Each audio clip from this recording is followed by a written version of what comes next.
আসসালামু আলাইকুম। সবাই কেমন আছেন? লার্নিং গ্লোবাল ট্রেডের পক্ষ থেকে আপনাদেরকে স্বাগত জানাচ্ছি আমাদের আজকের পর্বে। বিগত পর্বগুলোতে আমরা আমাদের কমার্শিয়াল ডকুমেন্টেশন নিয়ে আমরা আলোচনা করছিলাম। সর্বশেষ আমরা আলোচনা করেছিলাম অ্যাডসাইড এলসি সম্পর্কে। তো আজকে আমাদের আলোচ্য বিষয় হচ্ছে ডিফার্ড এলসি। আন্তর্জাতিক বাণিজ্যে অত্যন্ত জনপ্রিয় একটি মাধ্যম হচ্ছে জনপ্রিয় পেমেন্ট পদ্ধতি হচ্ছে এলসি। তো সেই এলসির এক প্রকারের এলসি হচ্ছে এই ডিফার্ড এলসি। তো আজকে আমরা ডিফার্ড এলসি নিয়ে বিস্তারিত আলোচনা করার চেষ্টা করব ইনশাল্লাহ। তো ভিডিও শুরুতে আমি আপনাদেরকে একটু রিকোয়েস্ট করতে চাই যে আপনারা যখন আমার ভিডিওগুলো দেখবেন, অনুগ্রহ করে আপনারা কমেন্ট বক্সে অবশ্যই জানাবেন যে কোনো বিষয়ে গ্যাপ হচ্ছে কিনা বা কোনো বিষয় যদি স্কিপ হয়ে থাকে আপনারা সেই বিষয়গুলো কমেন্টসে জানাবেন। আমি ইনশাল্লাহ চেষ্টা করব একটা ভিডিওতে যেন সবগুলো ইনফরমেশন যেন সঠিকভাবে ছড়িয়ে দেওয়া যায় সবার মাঝে। এটাই থাকবে আমাদের এই লার্নিং গ্লোবাল ট্রেডের মূল মন্ত্র। আর একটা রিকোয়েস্ট থাকবে সবার প্রতি, অনুগ্রহ করে আপনারা যখন ভিডিওগুলো দেখবেন আমার চ্যানেলটিকে অবশ্যই সাবস্ক্রাইব করবেন, লার্নিং গ্লোবাল ট্রেডের সঙ্গেই থাকবেন। তো চলুন শুরু করা যাক। ডিফার্ড এলসি কী আসলে? আন্তর্জাতিক বাণিজ্যে বিলম্বিত পেমেন্টের একটি গুরুত্বপূর্ণ প্রক্রিয়া হচ্ছে ডিফার্ড এলসি। অর্থাৎ আমরা যখন লোকালি কোনো ট্রেড হয়,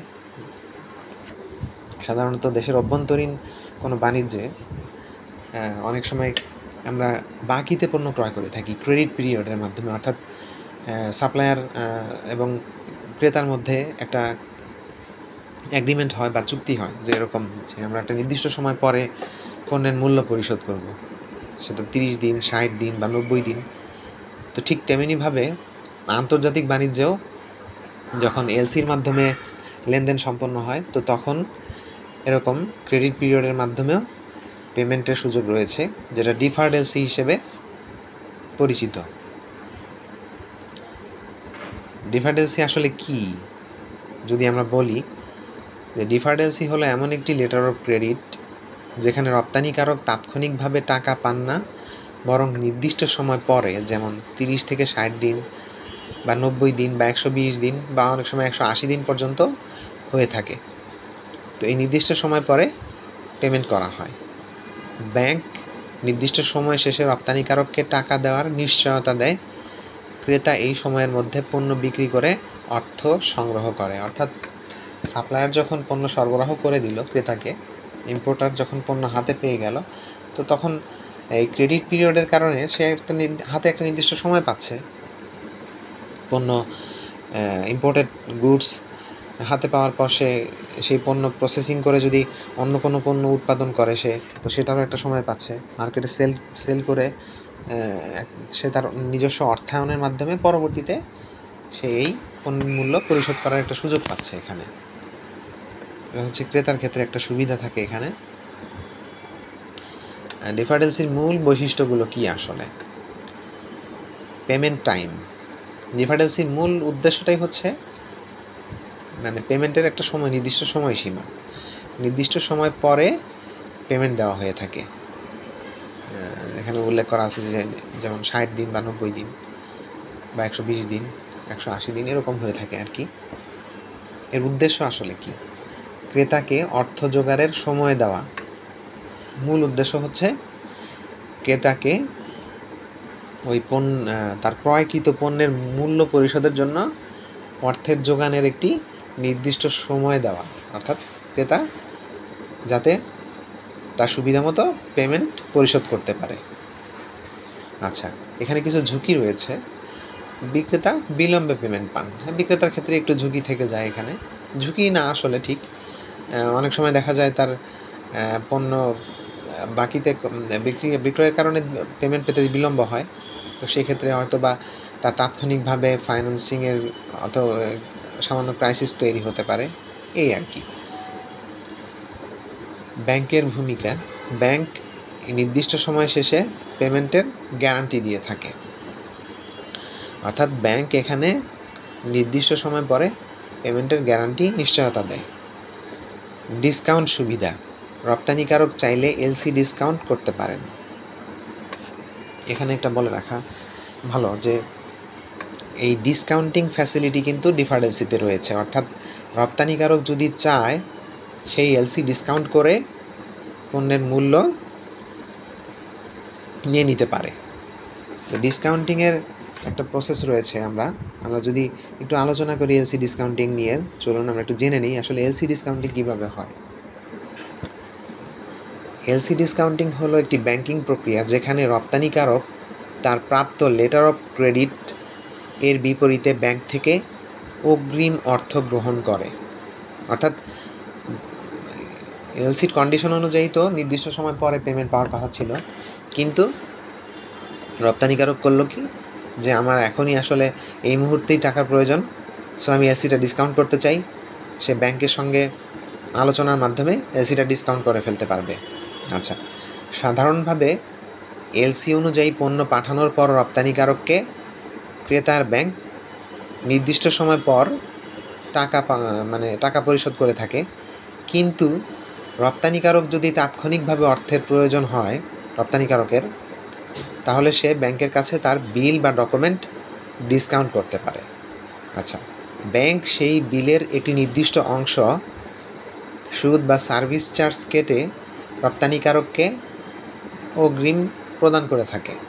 পরে নির্ধারিত সময়ে ক্রেতার ব্যাংক থেকে পুরো অর্থ পাওয়া গেলে ব্যাংক তার পাওনা সমন্বয় করে। অর্থাৎ রপ্তানিকারক করে কি, তার ব্যাংকের কাছ থেকে এলসিটা ডিসকাউন্ট করে। ওই এলসি মূল্যের একটা নির্দিষ্ট পরিমাণ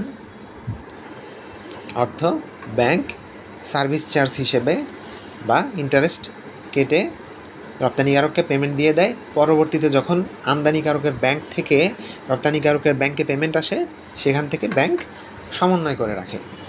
এই হচ্ছে এলসি ডিসকাউন্টিংয়ের মূল প্রক্রিয়া। আমরা যদি একটা উদাহরণ দিয়ে দেখি, আমরা একটি রপ্তানিকারকের $1000 একটি ডিফার্ড এলসি আছে যার মেয়াদ 90 দিন। আচ্ছা, সে যদি এখনই টাকা পেতে চায়, ব্যাংক 5% ডিসকাউন্ট রেটে $95,000 অগ্রিম দিতে পারে। অর্থাৎ এক্সপোর্টারকে $1,00,000 জায়গায় $95 পেমেন্ট ব্যাংক পরিশোধ করে দিবে, আর 5% ব্যাংক কেটে রাখবে। মেয়াদ শেষে ক্রেতার ব্যাংক যখন এই $1,00,000 পরিশোধ করলো, ব্যাংক সেই টাকাটা নিজের প্রাপ্য হিসেবে পুরোটা সে রেখে দিবে।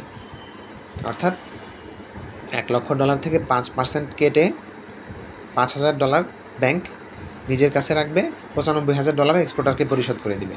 পরবর্তীতে যখন ক্রেতার ব্যাংক থেকে পুরো $1,00,000 পেমেন্ট আসবে, সেটা পুরোটাই ব্যাংক নিজের কাছে রেখে দিবে। এই হচ্ছে এলসি ডিসকাউন্টিংয়ের প্রক্রিয়া। অর্থাৎ এলসি এভাবেই ডিসকাউন্ট হয়ে থাকে। আচ্ছা, তো আমার মনে হয় আমরা এলসি ডিসকাউন্টিং প্রক্রিয়াটা ক্লিয়ার হতে পেরেছি ইনশাল্লাহ। তো চলুন আমরা পরবর্তী আলোচনায় যাই। ডিফার্ড এলসির কাজ করার প্রক্রিয়া। ডিফার্ড এলসি আসলে কিভাবে কাজ করে? ইম্পোর্টার এবং এক্সপোর্টার চুক্তি করে প্রথমে যে পেমেন্ট হবে 90 দিন পরে। আচ্ছা, ঠিক আছে। ইম্পোর্টারের ব্যাংক ডিফার্ড এলসি ইস্যু করে, এক্সপোর্টার পণ্য পাঠিয়ে ডকুমেন্ট জমা দেয়। আচ্ছা, ব্যাংক যাচাইয়ের মাধ্যমে অ্যাকসেপ্টেন্স ডেট থেকে নির্দিষ্ট সময় গণনা করে। সময় শেষে ব্যাংক রপ্তানিকারককে টাকা প্রদান করে। অর্থাৎ অ্যাডসাইড এলসির মতোই পুরো প্রক্রিয়াটা, শুধু পেমেন্টটা বিলম্বে হবে। অর্থাৎ ব্যাংক অ্যাকসেপ্টেন্স ডেট থেকে নির্দিষ্ট সময় গণনা করে নির্দিষ্ট সময় পরে পেমেন্ট পরিশোধ করবে। এই হচ্ছে ডিফার্ড এলসির কার্যপ্রক্রিয়া। আচ্ছা, একটা উদাহরণ যদি আমরা দেখি, বাংলাদেশের একজন রপ্তানিকারক আমেরিকার ক্রেতার কাছে পণ্য পাঠিয়েছে। অর্থাৎ চুক্তি অনুযায়ী পেমেন্ট হবে 60 দিন পরে। আচ্ছা, একটা উদাহরণের মাধ্যমে আমরা বোঝার চেষ্টা করছিলাম যে ডিফার্ড এলসি আসলে কিভাবে কাজ করে। তো বাংলাদেশের একজন রপ্তানিকারক ধরেন আমেরিকার একজন ক্রেতার কাছে পণ্য পাঠিয়েছে, চুক্তি অনুযায়ী পেমেন্ট হবে 60 দিন পরে। আচ্ছা, শিপিং ডকুমেন্ট জমা 1 জানুয়ারিতে সে জমা দিল, ব্যাংক অ্যাকসেপ্ট করলো 5 জানুয়ারি। আচ্ছা, এখন ম্যাচুরিটি ডেট হচ্ছে 6 মার্চ, অর্থাৎ 60 দিন পরে রপ্তানিকারক 60 দিন পরে পেমেন্ট পাবে। এই হচ্ছে একটা ডিফার্ড এলসির উদাহরণ। ডিফার্ড এলসির সুবিধা কি আসলে যদি দেখি আমরা, ক্রেতার জন্য এখানে সুবিধা রয়েছে। পণ্য বিক্রির একটা নির্দিষ্ট সময় পায়, অর্থাৎ পণ্য হাতে পাওয়ার পর সেই পণ্য বিক্রির মাধ্যমে প্রাপ্ত অর্থ থেকে পণ্যের মূল্য পরিশোধের একটা সুযোগ পেয়ে থাকে, অর্থাৎ অর্থ জোগাড় করে পরিশোধ করার একটা সুযোগ ক্রেতার রয়েছে এখানে। আর বিক্রেতার জন্য কি রয়েছে, ব্যাংকের পেমেন্টের একটা গ্যারান্টি পেয়ে থাকে সে, কম ঝুঁকিতে বিলম্বিত পেমেন্ট নিশ্চিত হয়, অর্থাৎ বিলম্বিত পেমেন্টের ক্ষেত্রে ব্যাংক একটা গ্যারান্টি দিয়ে থাকে। ডিফার্ড এলসির কিছু অসুবিধা রয়েছে। বিক্রেতাকে বিলম্বে টাকা পেতে হয়, এটা একটা অসুবিধা বিক্রেতার জন্য। ব্যাংকের উপর নির্ভর করতে হয়, অর্থাৎ ওই যে এলসি ডিসকাউন্টিংয়ের সুবিধা পেতে হয়, অর্থাৎ এক্ষেত্রে পণ্যের মূল্য তাকে ডিসকাউন্ট করতে হয়, এটা একটা অসুবিধা তার জন্য। ডকুমেন্টে সামান্য ভুল থাকলেও পেমেন্ট বিলম্বিত হতে পারে, অর্থাৎ ডিসক্রিপেন্ট ডকুমেন্টের জন্যও পেমেন্টে বিলম্ব হতে পারে। ডিফার্ড এলসি বনাম অ্যাডসাইট এলসি, ডিফার্ড এলসি এবং অ্যাডসাইট এলসির মধ্যে যদি আমরা তুলনা করি, পেমেন্টের সময় সাইট এলসিতে ডিফার্ড এলসিতে সাধারণত নির্দিষ্ট সময় পরে পেমেন্ট হয়, আর সাইট এলসিতে ডকুমেন্ট জমা দিলেই সাথে সাথে পেমেন্ট হয়ে যায়। ক্রেতার সুবিধা হচ্ছে ডিফার্ড এলসিতে সে টাকা পরিশোধের জন্য একটা নির্দিষ্ট সময় পায়, আর অ্যাডসাইট এলসিতে ক্রেতাকে সঙ্গে সঙ্গেই পেমেন্ট দিয়ে দিতে হয়। আর বিক্রেতার সুবিধা, ডিফার্ড এলসিতে ব্যাংক গ্যারান্টি থাকে কিন্তু টাকা পরে পায়, ব্যাংকের গ্যারান্টি থাকে কিন্তু টাকাটা সে পেমেন্টটা পরে পায়। আর অ্যাডসাইট এলসিতে তো সঙ্গে সঙ্গেই পেমেন্ট পেয়ে যায়। বাস্তব উদাহরণ যদি বাংলাদেশের প্রেক্ষাপটে আমরা যদি দেখি, যে XYZ অ্যাপারেলস লিমিটেড ইউরোপে $1000 মূল্যের পোশাক রপ্তানি করলো। আচ্ছা, এখন ক্রেতা 90 দিনের ডিফার্ড এলসি ইস্যু করলো। পণ্য পাঠানো হলো 1 আগস্ট, ডকুমেন্ট অ্যাকসেপ্ট করলো 5 আগস্ট, অর্থাৎ 5 আগস্ট থেকে পরদিন থেকে আপনার দিন গণনা শুরু হবে। পেমেন্টের তারিখ হবে 3রা নভেম্বর, 90 দিন পরে আগস্ট, সেপ্টেম্বর, অক্টোবর, নভেম্বর, অর্থাৎ ঠিক 90 দিন পরে পেমেন্টের তারিখ হবে, অর্থাৎ ব্যাংক 3রা নভেম্বর রপ্তানিকারককে অর্থ প্রদান করে থাকে। আমরা যদি পুরো বিষয়টা আরেকবার একটু আলোচনা করি, এটা হচ্ছে যে ডিফার্ড এলসি হচ্ছে আন্তর্জাতিক বাণিজ্যে একটি গুরুত্বপূর্ণ পেমেন্ট পদ্ধতি। এটি ক্রেতাকে সময় দেয় এবং বিক্রেতাকে ব্যাংক গ্যারান্টির মাধ্যমে নিশ্চয়তা দেয়। তবে বিলম্বিত পেমেন্টের কারণে কিছু ঝুঁকি বিদ্যমান থাকে, অর্থাৎ দেরিতে পেমেন্ট পরিশোধের কারণে ডিফার্ড এলসিতে কিছু ঝুঁকিও রয়েছে। ঝুঁকিগুলো আমরা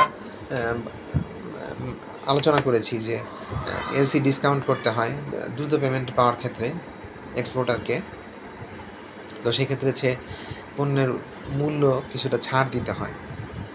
আর এই হচ্ছে মূলত আসলে আমাদের ডিফার্ড এলসির প্রক্রিয়া, ডিফার্ড এলসি কীভাবে হয়, এই বিষয়গুলো মোটামুটি আমরা আলোচনা করার চেষ্টা করলাম আজকের পর্বে। তো আশা করি আপনারা বুঝতে পেরেছেন যে আসলে ডিফার্ড এলসি কী, ডিফার্ড এলসি কীভাবে কাজ করে, এলসি ডিসকাউন্টিং প্রক্রিয়া কী, এই বিষয়গুলো আমার মনে হয় আমরা পরিষ্কার হতে পেরেছি, আমাদের পরিষ্কার ধারণা নিতে পেরেছি ইনশাল্লাহ। তো এরপরেও যদি কোথাও কোনো গ্যাপ মনে হয়ে থাকে বা কোথাও কোনো আলোচনা যদি আমার কম হয়ে থাকে, তো সেই বিষয়গুলো আপনারা অনুগ্রহ করে অবশ্যই কমেন্টস বক্সে আপনারা জানাবেন আমাকে, এবং আমার লার্নিং গ্লোবাল ট্রেডের সঙ্গেই থাকবেন। এবং অনুগ্রহ করে আবারও আপনাদের কাছে অনুরোধ থাকবে, আমার চ্যানেলটিকে আপনারা সাবস্ক্রাইব করবেন, আমার চ্যানেলের সঙ্গেই থাকবেন। সবাই ভালো থাকবেন। আসসালামু আলাইকুম।